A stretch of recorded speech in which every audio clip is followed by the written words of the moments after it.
So, I went to Disney this weekend. I told you that I noticed that Donald Duck has a anger management issue, but you have no comment. I can't say I've specifically noticed him having an anger management issue. When you picture him, he's there just shouting at the screen, right? I guess so. Is he shouting or is he just kind of sad? Frustrated. You know what? I've realised I'm just drawing a blank. I think my mind has garbage collected all of my memories of Donald Duck. At first I was thinking, is Donald Duck Disney? And then it's Daffy Duck I was thinking of. Either way, garbage collected. And during the carnival, I watched Eeyore in the parade being miserable, and I thought, that's a job for Sir Mike. You thought of Eeyore. Eeyore's like an amateur. What, in what way? In his ability to be miserable. Yeah, that's right. He's like miserable, but he's not like high performing. I'm like a high performing depressed person. Actually, I'm not sure I'm high performing at the moment.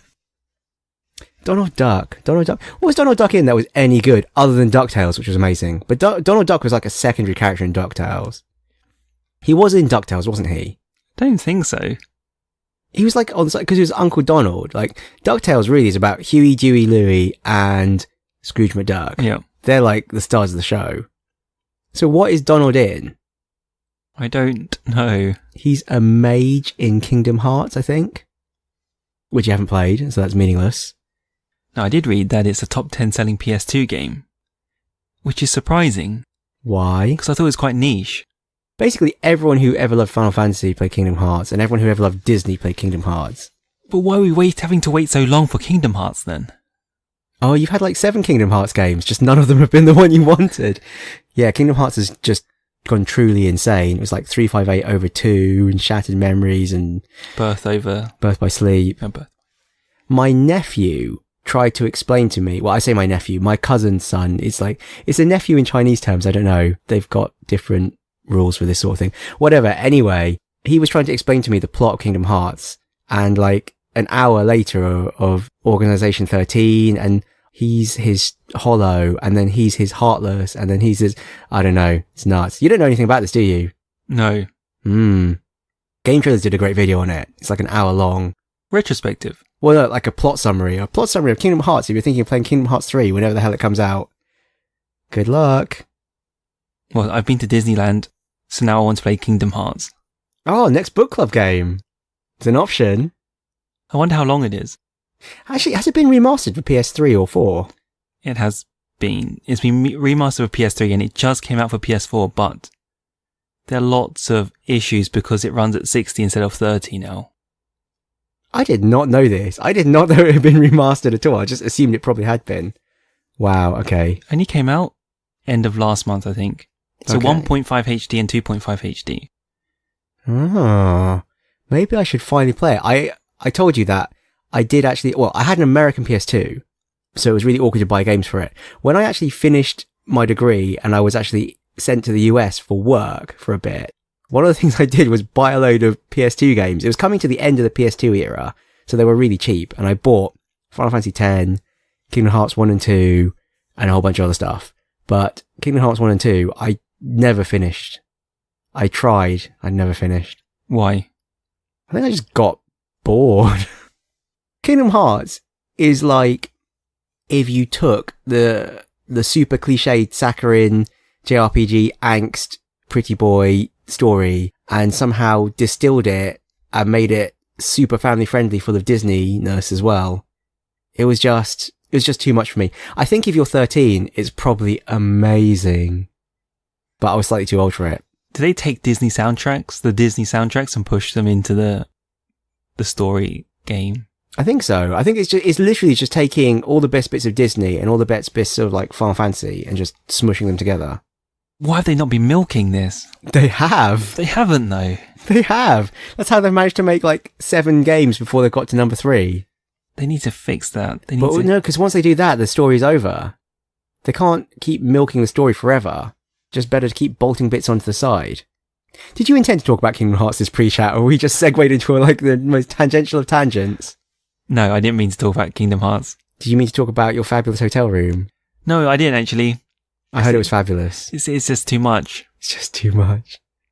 You got to see how the other half live. The other half being the other 1%. I don't know. So you went to watch your film twice this weekend? Oh, okay. So we're talking about my stupidity now instead.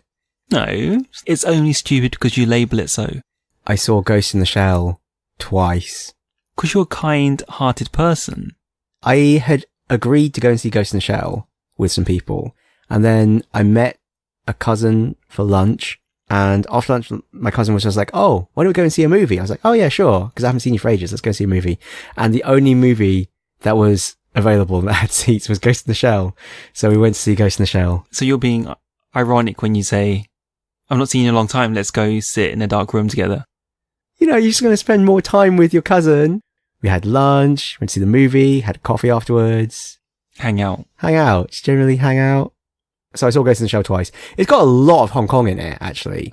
So much Hong Kong. Like, so many scenes where I'm like, that's Hong Kong. That's Hong Kong. I recognize that. That's Central. Is it meant to be set in Hong Kong? It's supposed to just be set generically in an Asian city. I don't know. They kind of imply in some places that it might be like Japan or something, but it's definitely not, obviously. I don't know. I thought it was okay. I know a lot of people thought it was really dumb. I did not think it was anywhere near as bad as I was expecting. But then again, I'd heard so many people say it was awful that I was expecting to, you know, literally sit in the cinema and then have someone sit on my lap and take a dump on me. So my expectations were very low. Do either party know that you had seen the film twice? No, they did not know. So my cousin did not know I was going to see it the next day. And the people I went to see it with on the Sunday, I made no mention of the fact I'd seen it before. I just acted really surprised and still talked animatedly about it at the end as if it was the first time I'd seen it. And did you say, oh, I've heard it's good, rather than I know it's good? Trope bad. No, I made no comment on it at all. But this isn't the first time you've done this. Yeah, I've seen... Okay, the films I've seen multiple times because of a similar situation. I've seen Avatar twice. Because, again, I met her with some cousins and I'm like, oh, let's go and see Avatar. And I was like, okay, I haven't seen you for ages, let's go and see Avatar. And I'd already had tickets to see it at some midnight screening with some other people. Whoops. And then the dumbest, I saw Independence Day 4 times. How? Was it re-released in the cinema at some point? This is a long time. This is when it first came out. This is like 20 years ago or whenever. You know, this is a long time ago. I went once with my parents and then I went 3 more times with different sets of friends. But this is 4 times in the space of... like 2 weeks or something, you know? The thing is, when you're like that age, you kind of just have to go with the flow. You go round some friend's house and their parents are like, oh, let's go and see a film. Let's go and see Independence Day. I'm like, okay. So. Yeah. Fine. I do the same thing. It's fine. You're not alone. 4 times though. 4 times. I knew it so well by the end. I could like recite the lines. Did you enjoy it? Did I enjoy it? I quite liked Independence Day. I actually quite liked Independence Day. I used to have an Independence Day t-shirt that I wore far too much. In hindsight, it's a really dumb film. But that laser and the blowing up the city effect, amazing. It's good for when you're 12 years old. Welcome to Lost Levels Club. Welcome to Lost Levels Club. We're a book club for games. And this week... we are. So, we're playing Red Dead Redemption. This is part 2. I am Sir Michael. And you are... Timothy. My therapist. Still, very much so, your therapist. Enjoying it too. Really? Yeah. Are you taking notes? You're just collecting dirt for later? Yeah, the book deal's the book deal. Getting sorted right now. Alright. How to start? We're going to start with the story. So, we have played up to the point of just finishing the assault on Fort Mercer. And then I'm guessing you've played a bit more. Obviously. And I, like last time, finished the mission, saved the game, turned off the console. So I've not. That's fine. I've only played 2 or 3 missions more. Yeah, I love to cram my homework. I just like left it to like the day before and I was like, oh crap, gotta play Red Dead. And I just played like 8 hours of Red Dead. So what did we do this time? What happened this time? Essentially... you've come to terms that you need to assault Fort Mercer. And that's your end goal for this part, right? So we're trying to kill or capture Bill Williamson, a member of your gang. he is hiding out in Fort Mercer with, it turns out, like an army. Doesn't even look very big, the fort, but somehow he's managed to cram like 200 guys in there or something. So you need gear to assault Fort Mercer. Well, you need a carriage, an armoured carriage, a Gatling gun, and some ammo. That's what I've recalled. I don't know if they actually spell it out that cleanly, but that is what you end up with. Yeah, they don't spell it out at all. So you have to get the help of 3 dodgy geezers. Is it Nigel West Dickens? Yep. A snake oil salesman. Irish. A very culturally sensitive portrayal of a gentleman from the Emerald Isles who happens to supply heavy weaponry. And Seth, who, I don't know how to euphemistically put it, loves to dig up dead bodies and loot them. He's very paranoid. And so, in this section of the game, we are doing basically a buttload of errands for these people so that they get us what we need to assault Fort Mercer, culminating in the assault on Fort Mercer. Anyway, the first mission of the section is nothing to do with any of that. No, it's the last. Is it the last Bonnie McFarlane mission? I don't know if it's the last, but it's certainly the last for now. So, Bonnie McFarlane, who helped you when you were shot and nursed you back to health, has been kidnapped by outlaws. Is it actually Bill Williamson's gang again? And they want you to free Bill's second in command. Deke, is it? His name escapes me. Whatever. They want to exchange him for Bonnie. And you are supposed to ride out to some territory of their choosing to do the exchange, which is totally not a trap. But it's totally a trap. And then you have to fight your way in and shoot her down before she is hung. Well, she's being hung and you have to cut her down before she dies. And given what happened before, I expected something much worse. Given what happened before, in what sense? In the sense that the strangers you met, so you meet... Have you met the cannibal? Yeah, I've met the cannibal. So after meeting the cannibal, and then meeting the guy you collect flowers for, and then you realise... Yeah, we'll get to the strangers later. But these are the strangers. But that's the tone I was coming in with, and I expected something quite dire for Bonnie. It's pretty brutal, actually. Like, the things the outlaws are saying.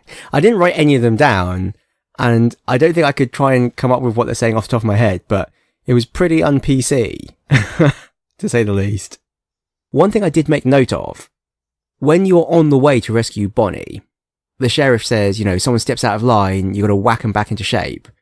And then Marston is commenting about how his son, he's trying to explain to him what's right and wrong.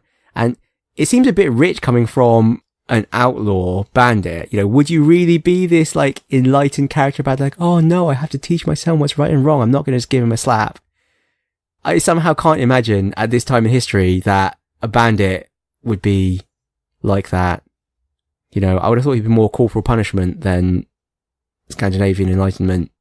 I would probably agree with you, but it sounds better to disagree with you and say, maybe even back then they were slightly, there's always one. Maybe I'm too hopeful, too idealistic. Anyhow, you get to Bonnie, you rescue her by murdering your way through 24 outlaws, and I used Deadeye to shoot the rope, holding her up. I don't know if that's the only way to do it. I just ran up to her. Oh, really? Press triangle. Okay. She joked about it when I released her, but I don't remember the joke. But that broke the atmosphere for me, I really thought. I can't believe it, when she made a joke, but I can't remember what it was. That's so lame. I'm sorry, that's so lame. I think... She wrote it down. Yeah, you should have written it down, Ting. What the hell took you so long, you stupid man? Well, you weren't exactly helping me. If you think I'm gonna lower myself by making a joke about being all tied up, you got another thing coming. Come on. Punny. Unexpected. Unexpected. But that's the last we see of her for now. Yeah, she doesn't have any more missions, does she? There are no more missions on the map. Maybe there are repeatable missions or you can just drop by to say hello. But yes, her chain of missions for now seems to have ended.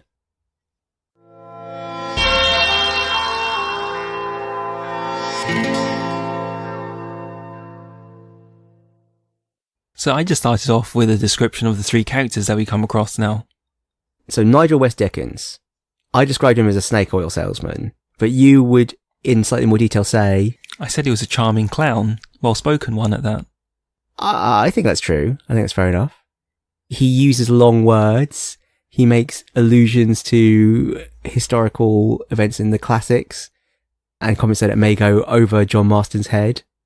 Does he actually go whoosh? He doesn't actually do that. I guess that's a 20th century thing.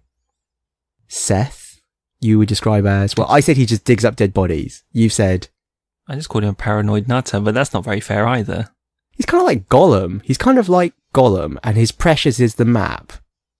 I mean, Yes. that's how I kind of viewed him. He's not quite... He doesn't have quite the same catchphrase as Gollum with, like, you know, my precious, but he is always talking about the map. So there is a treasure map. Whose treasure map is it, actually? I don't think... They actually do tell you, but I just don't remember. It's like one of his former friends. Yeah, and it's the other half of the one he has. And he thinks his map will lead him to great wealth. Yes. But, well, we can get to that later. He's always, like, hunched over or trying to make himself look smaller. He's always trying to guard the map, and he's very protective of the map. He doesn't want anyone else to see the map because they might get the treasure first, blah, blah, blah. And is Gollum nasty at any point? Is Gollum nasty? Have you read Lord of the Rings? I've only watched the movie, that's why I've said Have you what I've said. Have you watched all three? Yes. Yeah, then, you know, it's a fairly accurate portrayal. Okay. My favourite, Irish.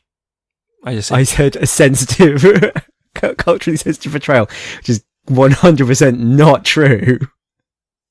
Yeah, it's so almost like- one-dimensional It's the most character. offensive Irish stereotype. It's like, oh, I got top of the morning to you. What do you say? I thought I'd drunk my last breakfast there or something. I don't know. Yeah, he's always drunk. He's got a ludicrous Irish accent. He's a gun runner. He's like a really flaky gun runner.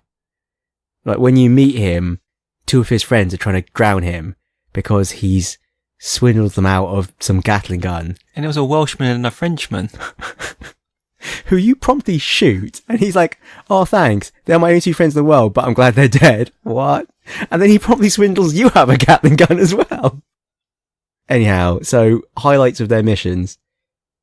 So you start off with the racing for Mr. West Dickens. The first one's a chariot one, is that right? Yeah, it's a chariot, the first race. How did you find these chariot races? I found it a piece of piss. There's something weird with the PS3. The controls get sticky. The controls get sticky. Probably not in this case though. It's funny because I obviously found the race really difficult in that opening mission with Bonnie, but the two races I had to do for West Dickens, I just first time completely aced them, no problem, left my opponents in the dust. There was like a massive margin between me and the entire rest of the pack. That's definitely not the experience I had. You're not using the Warhorse, are you? Because I'm using this DLC Warhorse. No, but I don't think it would have affected the kart race. And the kart race I also equally just destroyed. But it's possible that it takes the attributes of your horse when you do the kart race even. I don't know. But I certainly had zero difficulty doing it. You're just being kind. Yeah, so first time round, I ploughed straight into the crowd. Second time round, there was a fork, and I couldn't decide which way to turn. Obviously, I crashed into the boulder in between. And third time round, I missed the turning, and I tried to jump down onto the right path, and I crashed. I don't know why I found... Don't answer that question. Okay, so it sounds like you had a very difficult time. But I got there. I thought you were going to comment on the cinematic trip. So there's a cinematic trip on the way to the race. Well, you know, I thought I comment on it because it surprised me. It's different because you can skip it. I did find that weird actually, that you can skip it. I didn't skip it either. I wanted to hear the dialogue, but it surprised me that there was an option to skip it. Most of the other cinematics, there is no option to skip. But I guess most of the other, well, actually, it's not cinematic. Most of the other times, there's one of these long, very standard for Rockstar journey to the next mission where there's a conversation as well. You don't have the opportunity to skip, but I guess usually you're driving so you're riding or controlling the vehicle. So this time, I guess West Dickens is doing the driving, so you can skip. It's weird though. Why not make you drive. I've lost the verb. What's the verb? I think they still drive, even if it's a cart. Carriage, yeah. Yeah, so why don't they just make you drive it? Yeah, it's surprising, because a lot of the other times you have to drive, but this time you're riding shotgun.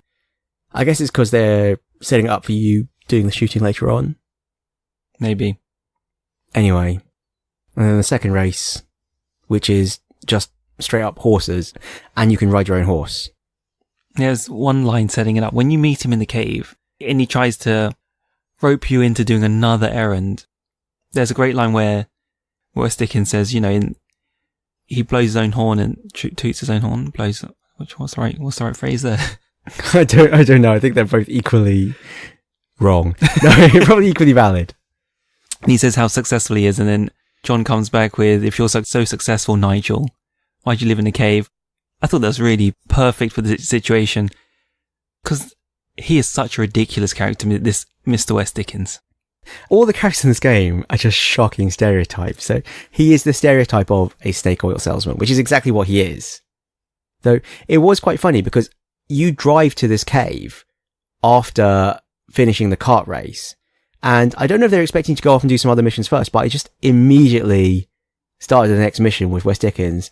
And it was weird because they just kicked off the conversation as if they hadn't seen each other for a while. And I was like, I drove here with you 5 seconds ago. I don't know if your elixir is damaging your memory. But yeah, West Dickens is totally taking the piss. I mean, he's totally taking advantage of you. You keep threatening him. You threaten Seth and Irish as well, which again we'll get to in a bit. But he's totally taking advantage of you. You're like, where's my armoured cart? Sort it out. And he's like, oh, but we need funds for this. We need money. But you do. You do. How much money do you need? How many people do we need to swindle? How many horse races do we need to win? Actually, I was going to say, do we need to rig? But I won that fair and square by being awesome. Oh, this weird thing happened to me on the way to that race. I heard this scratch or clawing on my horse, and I stopped, got off to see what was going on. My horse collapsed. I wandered around to see what was going on. Then I don't know if it's a cougar or a wolf, clawed at me a couple of times and I died. Ugh. That was unexpected. So you could see it. It wasn't like you were attacked by an invisible thing. It wasn't like a mega bug. No, it wasn't a mega bug. It was just me not paying attention to the environment. So, in which case I'm going to say, can you not tell the difference between a cougar and a wolf? Not at the time, no. A cougar is an older lady who is... You're such a... Yeah, but they look quite... Okay, puns aside. They look quite different. They do look quite different. Do they? Are you a cat person or a dog person? Evidently, it doesn't matter because they're the same to you. Dimension-wise, they're the same, right? They're about the same size. I was about to say no, but I guess a wolf and a cougar, maybe. Oh, now you've... I mean, a cougar is quite big, but I guess an actual wolf is quite big as well. That's all I've got to work on. Or maybe, is Matalan the same thing as a cougar? I don't know. But now, I know they are really dangerous in Red Dead. Like, I know they'll take out your horse in like 1 or 2 hits. But now you've given me the hint, if I'm honest, it's probably a cougar. Yeah, because the wolves hunt in packs in Red Dead. So there'd be a whole pack of them. And it's either like a catty sound or a doggy sound. A catty sound or a doggy sound? You're not making this any clearer! Okay, let's just say you're attacked by a cougar. That surprised me. I thought I'd be invincible on my horse. Your amazing horse that you don't know in particular what it is. You're just using the standard horse, aren't you? You've got because we've all got the free DLC. But how did you get that free DLC horse? I think because the DLC was installed on my machine when I started the game. When Bonnie McFarlane gave me the horse at the very beginning of the game, it was the war horse. Is it not the horse you have to break in? Yes. I mentioned on the previous episode, yes, you can use that horse when you break it in. And that horse is the fastest horse in the game, but so is the war horse. The war horse is the best horse in all stats. It's as good as the other 3 best horses combined. Shit. Yeah. You, in your inventory, will have an item called, like, deed for warhorse, and when you use it, the warhorse will just run up and you can just get on it.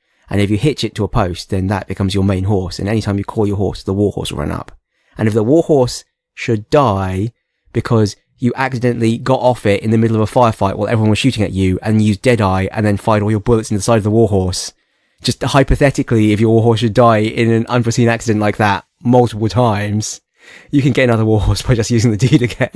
How do you get the deed? It's in your inventory. It's just in your inventory. And it's called Deed for Warhorse. Yeah, it's the first item in your inventory. If you push, well, on an Xbox 360, it's when you push like the option button rather than the start button. It's the button on the left. Yeah. And for me, it's the first item in there is the deed for the Warhorse. Okay, I'm going to check that. Yeah, and you can buy deeds for other horses as well from the general store. So even if I don't have it, I may be able to buy the deed for it. It's the DLC horse, so if you've got the DLC installed, you will have the deed. I'm not sure. Maybe you don't have it. But I've got the DLC. Maybe you started the game before the DLC. I don't know. Have a look. Because the stamina on my current horse is pathetic. I'm sorry. I'm sorry, Whisper. Whisper, is that what you called it? No, that's my Breath of the Wild horse, but they're the same. All horses are the same to me. All game horses, anyway.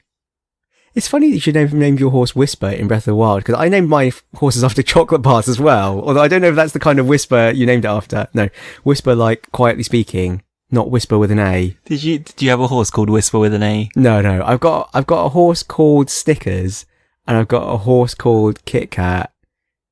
Well, Kit. And then I have another horse called Milky, like Milky Bar.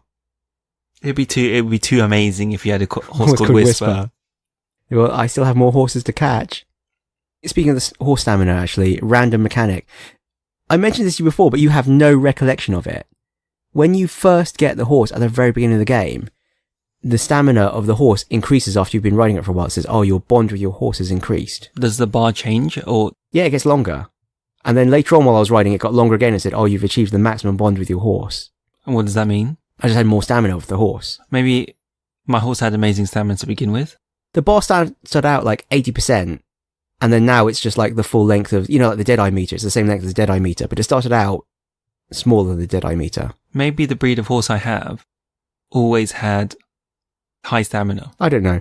I'm just confused because it seemed to be like it was your bond with that particular horse. And then I thought if I got a new horse, I'd have to do it again. Makes sense. But it doesn't seem to be the case. Like when my war horse dies and I call a horse and I just get a random horse, it's got max stamina. And when I use the deed again and get the war horse, it's got max stamina. The weirdest was when someone just nicked my horse and then I whistled and I think my horse just threw them off and came back to me.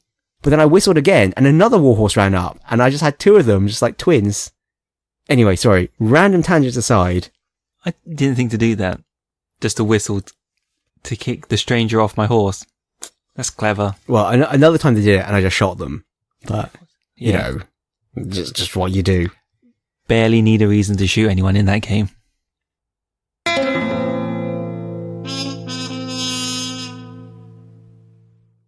Sorry, anyway, getting back on topic. Seth, any comments? So I skipped. The only comment I had was at the very end of the Seth series of missions. I don't know if you have anything before that. Not really. We're just trying to get his map back and then we get his map back. I mean, a lot of these stories started out, apart from Irish, West Dickens and Seth, they actually started out in the previous checkpoints set of missions. So we've just been finishing them off. Yeah, Seth, we finally locate his map and then we get to the end of it and we find like a whole gang of treasure hunters already there. And he's like, oh, I gotta get my treasure. It's the final chance. And you have to kill this entire gang of people to get to the chest, which is just in a house. I mean, it's not very well hidden. Let's be honest here. So the other treasure maps, which we can come to another time, they're much, much harder. So he finally finds his treasure and it's just a glass eye. I felt for South at this moment. What does actually Seth say? He's like, I'm going to be rich. It's going to be Parisian horse for Seth or something. He makes some comment like that. I thought it was a bit ridiculous. But yes, it's a glass eye. So cruel. Master makes a comment. I guess it was very precious to whoever owned it. It still seems like a weird thing to put in a massive box, like one glass eye. They didn't flesh it out any more than that. It seems strange. I feel like there should have been more backstory. Maybe there was more backstory and I just wasn't paying attention enough to who the map belonged to and... Why weren't you paying attention? Because I was cramming it. It was like, last minute revision. It was just doing my homework. Last minute coursework, maybe. And Irish. You have no particular comment on Irish. What do you have to do for Irish? You rescue him from drowning. You get him to take you to where the Gatling gun is. The Gatling gun that he allegedly was hiding from his companions, who you just shot. Is that in a mine? No, this is before the mine. And he's like, oh, it's in that hut, guarded by all those bandits. Oh, it's not. And then you fight your way in, and no, it's not there. And he's just disappeared. And you're like, F you. And then you locate him again, and he's really drunk. And then, is this before or after he's holding two nuns at gunpoint? Like, Before. It's completely ludicrous. Before. You break into the warehouse. No. This is when you get to the mine. Yes. Yeah. So you go to the mine. The mine actually was quite cool. Yeah. For some reason, the miners have the Gatling gun, and you have to go into the mine. And it's quite unusual because it's like a weird indoor area. It's quite different to the rest of the game. The minecart section at the end was quite fun, where you're just like pushing the minecart along, and it's like a rail shooter suddenly for a bit. You shoot some guys trying to put dynamite on the track. I thought that was quite anticlimactic. There weren't that many enemies. Yeah, I was expecting it to be this massive shootout, but then you see a guy trying to put a barrel of TNT on the tracks to blow it up. And I shot the barrel of TNT, so like, I actually thought, oh shit, I've blown that up, it's probably going to wreck the tracks. But no, it just killed the guy, and I just sailed on through, and he was the only guy. Still quite fun. And then following that, Irish is holding two nuns at gunpoint, and you were like, what are you doing? And he's like, I thought they were whores. Does this make it any better? Anyway, and you get the ammo for the Gatling gun. And then you're complete. Yes. He's a funny character. So, then, the assault on Fort Mercer. So it's not just... You have the sheriff, the deputies. Yeah, all your friends come together to help you assault the fort. The sheriff and his deputies. Seth has managed to finagle his way inside the fort. And he's capering and dancing on a tower. Yeah, come on! And then Wes Dickens somehow manages to get... I mean, this doesn't make much sense, really. But Wes Dickens is allowed into the fort because Seth is in there to try and sell his wares. I mean, this doesn't make much sense. And Seth is like, come into my humble abode, whatever. Wes Dickens does his spiel about how his amazing elixir will let you fly and be like virile and full of strength. And then you burst out the back of the carriage, which has been armoured, but you've just thrown it open, so it didn't really matter if it was made of papier-mâché. And then you just mow down everyone with a machine gun. And it doesn't overheat. You just keep cranking the handle and bullets keep coming out forever. The only bad thing that happened is the frame rate drops like crazy. I mentioned to you that this scene with the Gatling gun, there is a scene in Westworld which, like, Westworld is obviously many years later after this game came out, but I saw Westworld really recently, and when I got to this bit of the game, I was like, it's just like the scene from... Yeah, awesome. You just massacre, like, this entire fort for the people with this machine gun. It is crazy. And then, when you're done with the fort, on the way out... Oh, before that, you have to get out the car and just do it on foot as well. They don't let you get off so easy. Oh, yeah. So you do have to run around the fort trying to find Bill Williamson, but he's not there. And then, just when you think it's over, it's not over. So, as you said, a whole bunch of people attack you from outside the fort as well, who also have machine guns on the back of carts, but you can just blow those up. And it turns out that the princess is in another castle. Bill Williamson has fled to Mexico. Did you expect that? I didn't really pay much attention to the story. Oh, you're terrible. So I didn't have any expectation on it. I was genuinely surprised. I honestly thought we'd bust into the fort, we'd kill Bill Williamson, and then there'd be another member of your gang in Mexico that we'd have to hunt down. Like, you think it's over, but it's not. But no, we're hunting Bill Williamson still. I'm actually wondering if we're just going to be hunting Bill Williamson the whole damn game. Because then, there's you raised an interesting point earlier, was, what about the family? We know he has a family for sure. And it sounds like they're very, very much alive. So, you theorize that they may be held hostage, which I didn't think about that. Yeah, because the game has still not really completely clarified what the hell is going on. We know that John Marston has a family, and his family are somehow being, held to ransom. Somehow he feels that to protect his family, he has to do this job for the government and round up his old gang. And his old gang, in my mind, was more than just Bill Williamson. But maybe his old gang is all still there and Bill is now the head of the gang. So I guess that still makes sense. Yep. I did actually try to, because you mentioned that your farm is in the Great Plains area, which is to the east of the map. So I did actually try going there.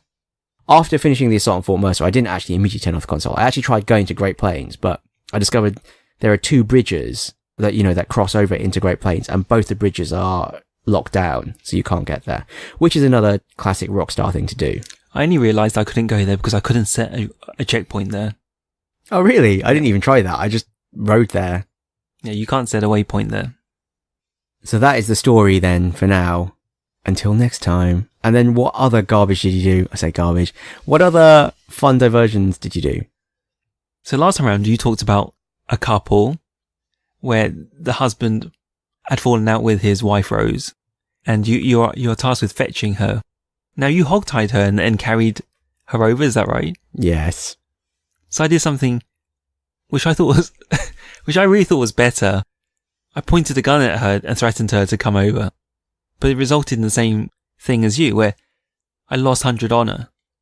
You still, forced her back at, that's not very PC. I don't really know what I was meant. I could have talked to her, I guess. You could have just given the guy $5. I'm not judging you. I didn't do that either. But could have just given the guy $5. It was so weird. In my mind, it was just, I'm just going to go and fetch her for you. You're respecting the sanctity of marriage, Ting. You're a good... No, I shouldn't say these things.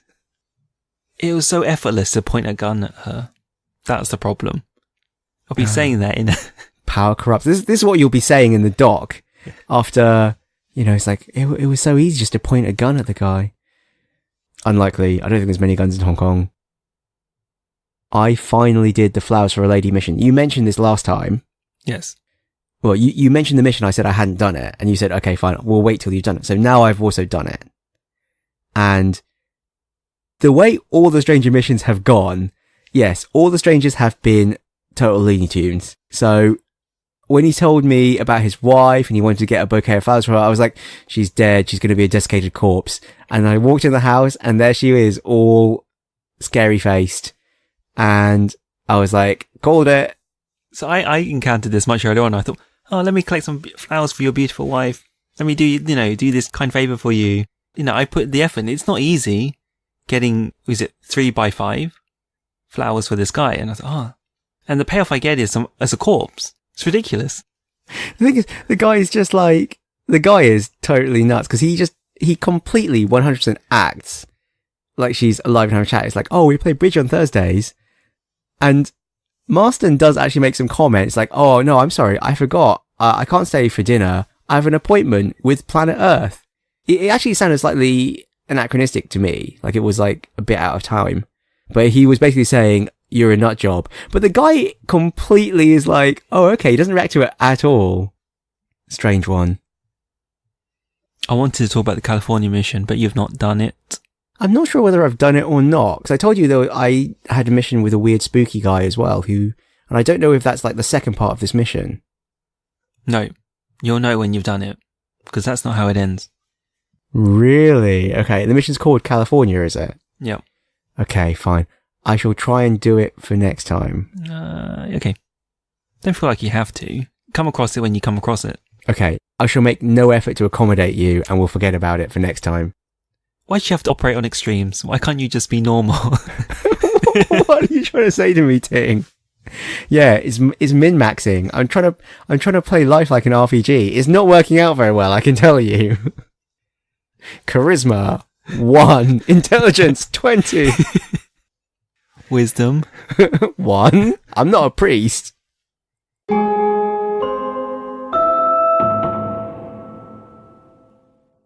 So the next one I wanted to ask you if you had played Liar's Dice. No. So well, I've played it in karaoke in Hong Kong. It's the one where you get a cup with a load of dice in, right? And you have to shake it and you look at your dice and then there's the people around the table and you've got to like bid, 3 threes, and they'll say like, 4 threes, and you'll be like 5 fives. It's that game, right? Yeah. At some point you go, liar, and then everyone looks at their dice and it's whether they made their bet or not. Oh, so you already know how to play this game. Yeah, I've played it before. drunkenly at karaoke. It's a very Hong Kong thing to do, isn't it?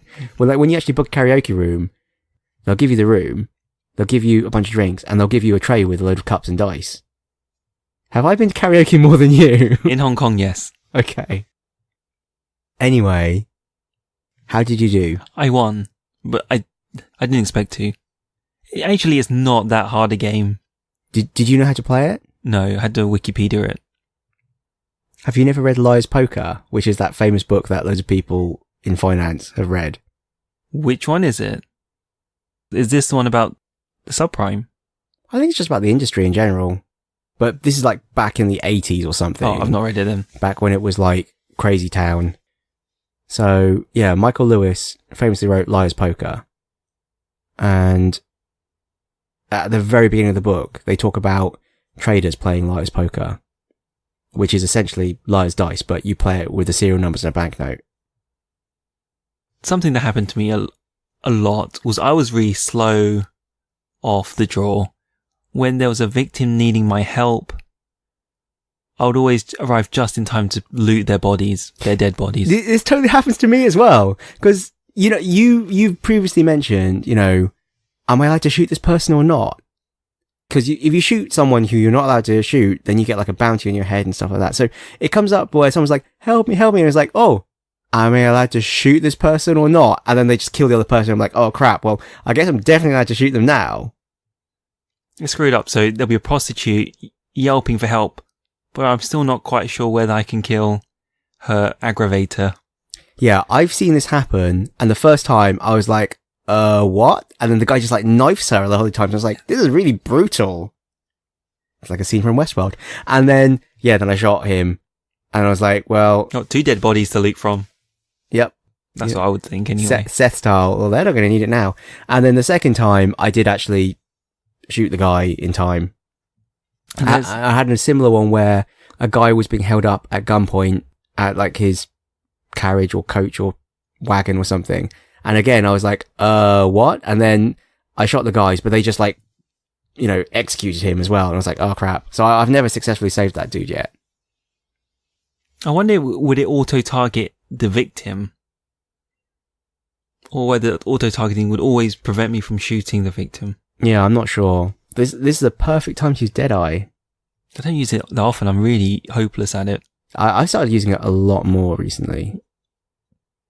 Maybe it's the dueling I don't understand. Oh, the dueling. I finally won a duel.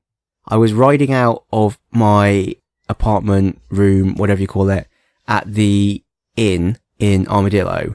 And the same guy who I lost the duel to that other time just shouted out, hey, chicken belly, or whatever it is he says, let's have a duel. And I had a duel. And this time I had read in great detail the guide on how to win a duel on the Red Dead Wiki. And I won the duel this time. And then as a result of that, I unlocked the Deadly Assassin outfit, which gives you double Deadeye, or your Deadeye meter recharges twice as fast. So tell me how a duel works.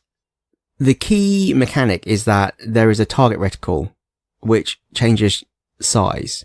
And you want to push the button when the reticle is the smallest size, and that will fill your duel meter up faster.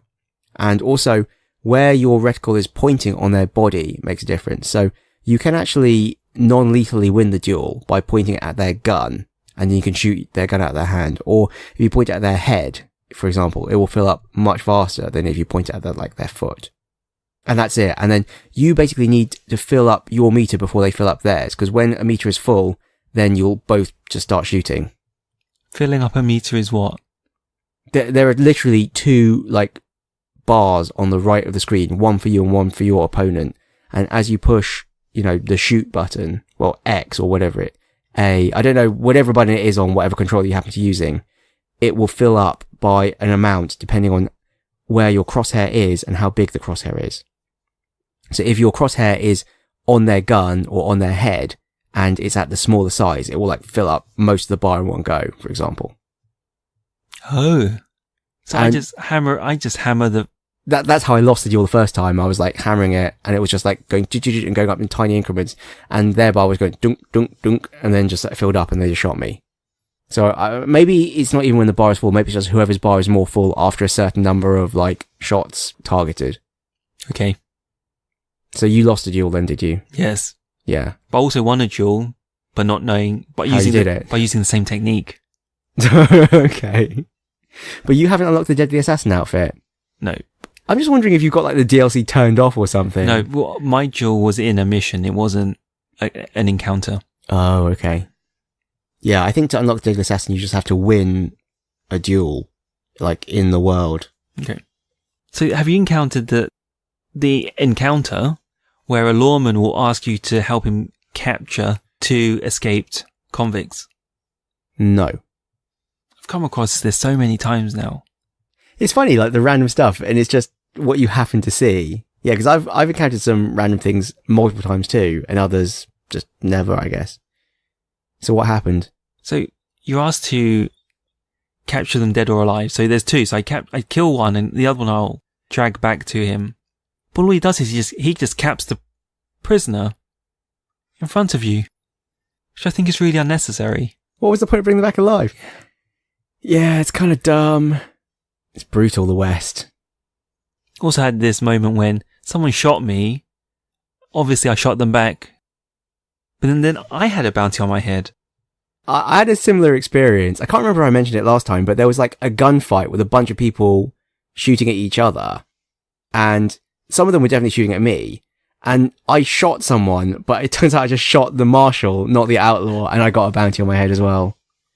Whoops. But now I think about maybe they weren't shooting at me and I was just... Yeah, they might have just been shooting at someone near you and you just misinterpreted it. Because I realised like the lawmen do actually have like silver stars.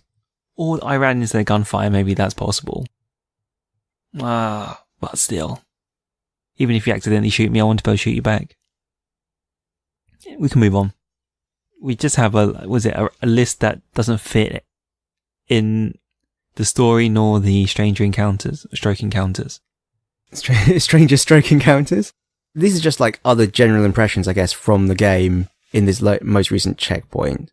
I really suck at treasure hunting. The first map. The first map was a piece of piss. It was not a piece of piss. The first map, I looked at the map and I'm like, oh, that's interesting. And then I was just riding around and I was like, oh, that's obviously the treasure map. I obviously know where it is. It was behind where it said it would be. It's what I thought.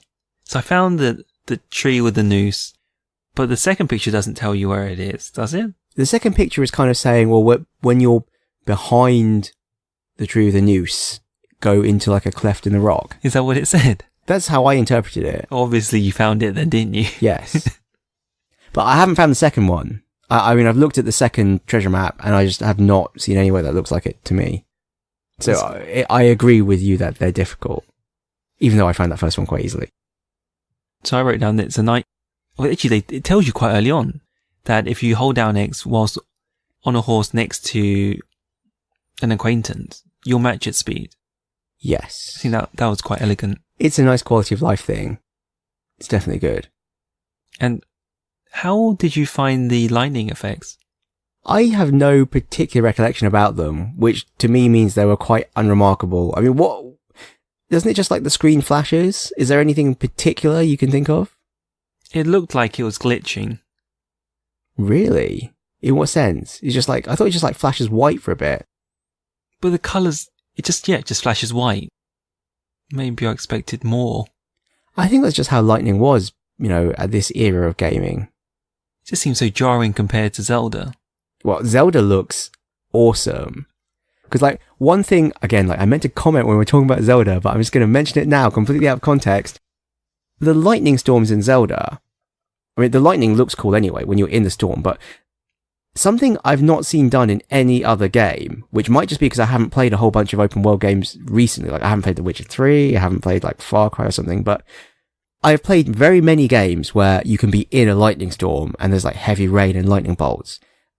But Zelda is the first game I've played where you can see a lightning storm in the distance and you can see dark clouds and there will be a distortion from like sheets of heavy rain and there will be flashes of lightning and lightning bolts. And in the distance, you can see this from standing on top of a mountain looking down across the thunder plains. It was quite a surprise to me to see that. And I don't think in this game, for example, you can see a thunderstorm in the distance and it can roll in towards you or you can ride into it. You will just be there and then a thunderstorm will just happen around you. Or On top of you. On top of you, there'll be a mission and it will be a thunderstorm. Anyway, that's by the by. So maybe 7 years of additional gaming hardware and technology improvements have made lightning storms look better. Who knew?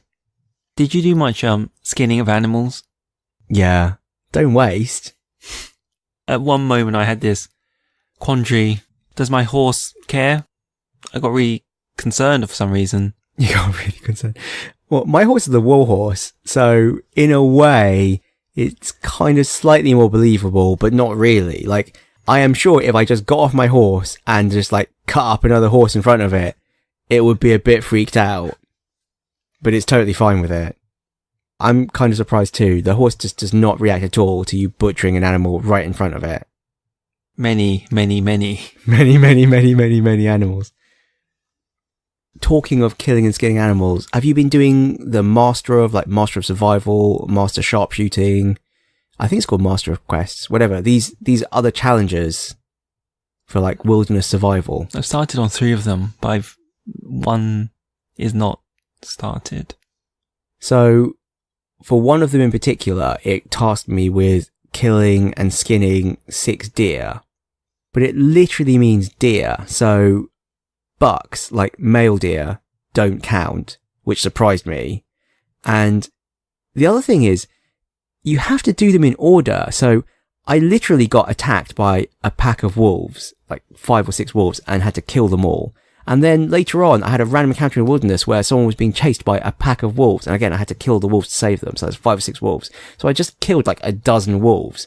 And then I encountered another deer. So I killed it and skinned it. It was congratulations, you completed level 2 of whatever. Now you have to kill 5 wolves and skin them. It's I just killed a dozen wolves. Even though they're in your inventory, they won't. Doesn't count. And it's the same thing with the collecting stuff as well. I collected a bunch of desert sage, but I hadn't picked feverfew. And then I picked the last feverfew and it was now collect 6 desert sage. And it's I just collected a bunch of desert sage. We're going to collect 6 more now. Anyway, it's a nitpick. That's annoying though. It is annoying. Do you want to talk about your newspaper? Yeah, this is quite cool. I don't know. I didn't even know this was in the game. It's one of the last things I did when I was just wandering around. I saw a dude selling a newspaper. That's where the bounties are, right? It's not well, maybe it's near where the bounties are, but it's not the ones that are stuck on the wall. It's literally a guy selling newspapers. He's standing on a pile of newspapers and he's just waving them in the air. And you can go over and pay him $1. Or can you stick a gun to his... I didn't try. $1. I'm being an upstanding citizen and paying for. It is customary to pay for goods and services. Okay, I don't know what happens if you just cap him and if you can just take a newspaper. So, anyway, I was reading the paper. It's quite interesting because it's literally an image that you can zoom in on and read the stories. It's not it's just blurry whatever and it just says, oh, you just go to quest. It's literally a whole page of text that you can read in detail, and it's got quite interesting cultural and events from the time. So your exploits are chronicled in the newspaper sometimes, or missions you've done. They talk about the massacre at Ridgewood Farm, which is one of the missions you did with, Marshall. There's also really totally un-PC, but I guess that's what the world was like at the time. Comments. One that stood out for me is there's a story about a local politician who is embroiled in a race scandal because he's not enforcing racial segregation laws properly, and he allowed coloured people to sit in church at the same time as good white folk. And I was this is so funny. It's the opposite of today. I was wow. Because it's not even actually that long ago, if you think about it. Pretty crazy that, yeah, pretty shocking. They also talk about Chinese people rioting in Mexico. I thought that was quite funny too, for, poor work conditions. The cappuccino is just subpar. That's what they mean by poor work conditions, right? Are there any benefits to paying that $1? No, I think it's just for flavour. $1 for flavour. It's just world building. It's nice. And it is nice. This is I may not buy the paper though. This is why I found the Destiny 2 trailer awkward to watch. They're just throwing the story under the bus. I like story. I'm playing these games for story. That's the thing, actually. Do you play these games for story? Or you're playing them for the mechanics of shooting stuff? For the mechanics of shooting stuff. Really? The mechanics of the shooting stuff is boring. It is a bit boring, yeah. I'm finding it now. The story is what makes these games interesting to play. The good thing about GTA, Red Dead, is that the characters are amusing. They are fun. And I know there's payoff in this story. Oh, but it is long. But it is long. Oh dear. Interesting Ting. It's funny though, because we previously commented, or I had previously said to you, or you had told me that you'd never played an RPG. Does this count as an RPG? Does GTA count as an RPG? In some sense, surely. You're playing a role. You are playing the role of John Marston. You are playing the role of Nico Bellic, you know. Does RDR count as an RPG? What makes a game an RPG? Surely it's playing a role. But then doesn't Mario count? Oh no, I've gone too reductionist. Shit. I don't know. What role are you really playing with Mario? You just eating mushrooms and hallucinating. You are playing that role though. You're playing that role. Okay, touche. Next checkpoint. In Mexico. Finish. Cowards die many times. See you there. See you there, gringo. Yes. See you there, gringo. Is that an appropriate accent? I can't. Oh dear. I need to work on my accents. They're perfect. I don't know why you need to work on them. They're perfect. You can't possibly get any better. A rich career in voice acting awaits you. We were Lost Levels Club. We still are Lost Levels Club. Please rate and subscribe to us on iTunes. Please. You can find us on email. mike.and.ting@lostlevels.club. You can find us on Twitter. @lostlevelsclub. You can find us on YouTube. There is no catchy URL because we don't have 100 subscribers. Link is in the show notes. Please subscribe to us so we can have a catchy URL. Please leave us a review on iTunes. Are we on Reddit? We are on Reddit. /r/lostlevelsclub. So Michael says bye. Bye. Oh, and he's also grateful. I'm grateful that we've got yet another 3-day week coming up. Can you believe this? Hong Kong is outrageous with its bank holidays. Not that I'm complaining. It's only 14 public holidays a year. Is that it? I think it's more than that. It's like 17. Maybe some are on Saturdays. Yeah, that's true. Bye-bye. Bye-bye.